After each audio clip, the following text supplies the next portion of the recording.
N'écoutant que son courage, il s'est déplacé pour être avec nous en direct ce matin. Bonjour, M. Hood.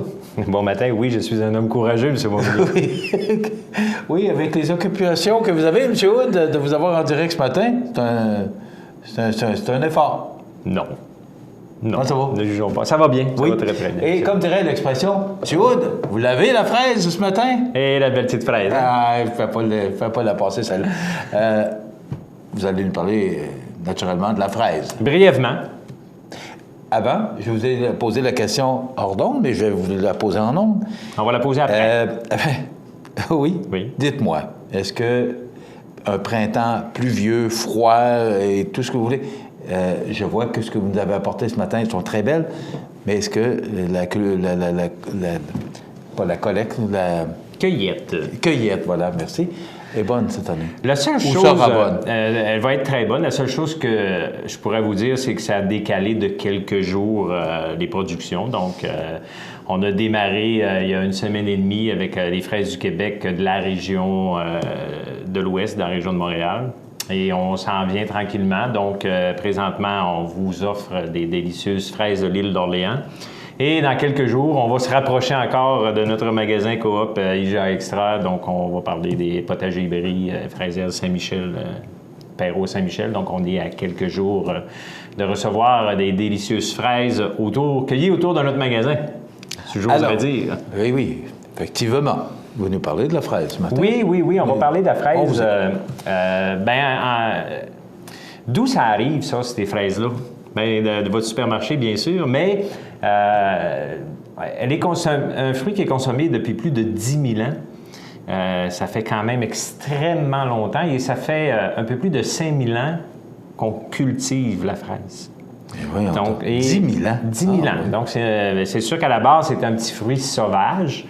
C'est un mix de l'Asie, de l'Europe et de l'Amérique. Donc, c'est un petit fruit sauvage qui poussait presque à la grandeur de la planète.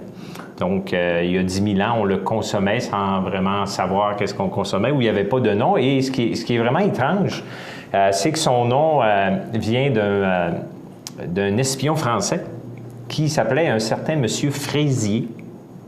Ah oui. Donc, sa mission à lui, c'était d'observer les fortifications au Chili et au Pérou, puis il a découvert ce petit fruit.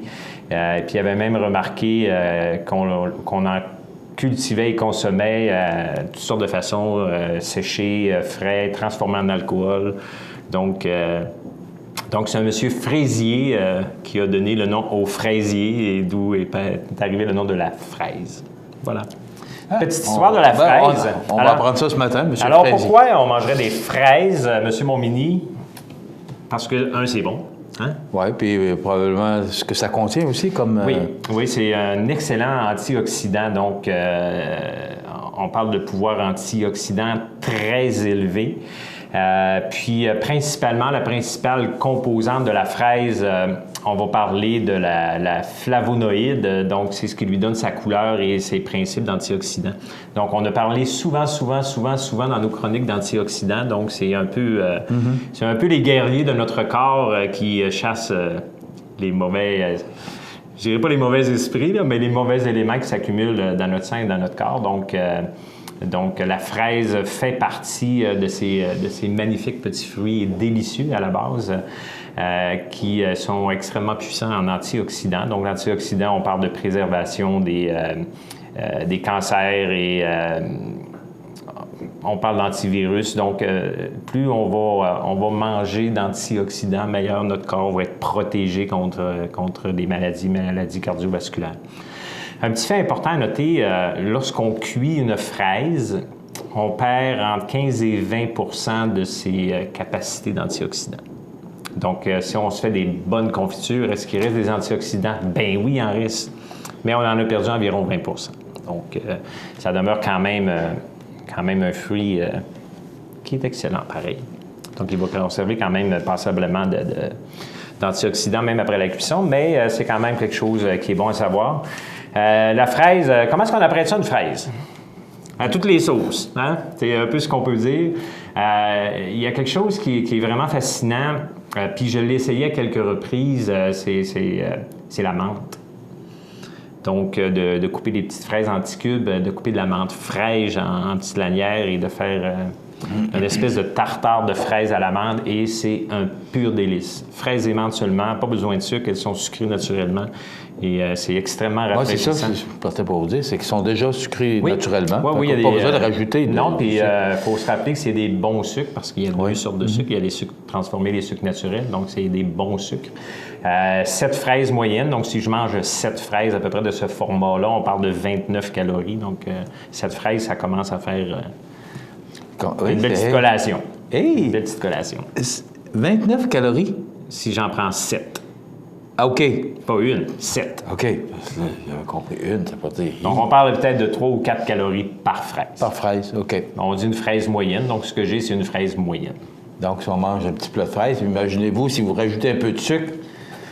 Oui, bien, c'est correct. Oui. C'est comme tout le reste. De toute façon, c'est une fois par année, Luc. Oui, c'est l'abus, puis c'est comme tout le reste. Donc, délicieux dans des salades de fruits, mais aussi des salades de légumes. Donc, de ne pas se gêner de mettre des fraises lorsqu'on se fait une délicieuse salade de légumes. Un truc que tout le monde connaît, fraises et chocolat. C'est-tu bon, des fraises et chocolat? Donc, les tremper dans le chocolat avec un petit peu de brandy, les mettre au frigidaire 1 heure ou 2, le temps que le chocolat fige. Ça fait une délicieuse collation. Brochette de fruits sur le barbecue. Préparer une sauce barbecue à base de fraises avec des fraises, du ketchup, sauce soya, un petit peu de zeste de citron, des oignons verts ou échalotes. Et un petit peu de coriandre, donc ça va vous donner une excellente base de sauce pour accompagner vos poissons, vos volailles sur le barbecue. Un antipesto. Donc, en réalité, il n'y a pas vraiment de limite. On se les met, comme je dis souvent, nous-mêmes, on met nos propres limites à qu'est-ce qu'on peut faire avec les éléments qu'on utilise pour la cuisine. Et bien sûr, la saison des fraises amène aussi en même temps la rhubarbe. Et qui n'a pas mangé une délicieuse tarte fraises et rhubarbe, qui d'ailleurs vous aurez la chance de déguster en magasin aujourd'hui et demain.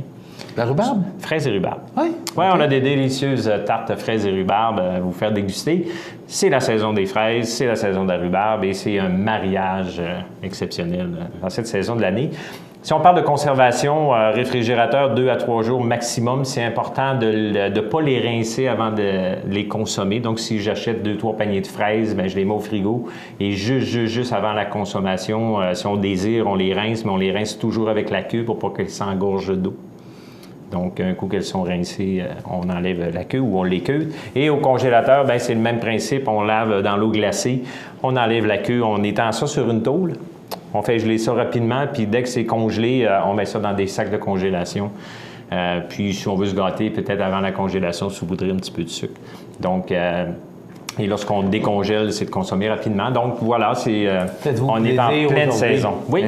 Un petit casseau, qu'appelle. Un petit casseau de fraises. Un petit casseau de fraises.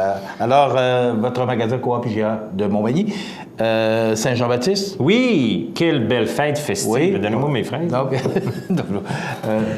À Saint-Jean-Baptiste, est-ce qu'il faut se rappeler deux choses extrêmement rapidement, importantes? monsieur. Oui, on a encore 5 minutes. Oui. La première des choses à se souvenir avec la Saint-Jean-Baptiste, c'est qu'on a tout pour agrémenter votre Saint-Jean-Baptiste. Qu'on parle de service traiteur, on l'oublie, il est disponible.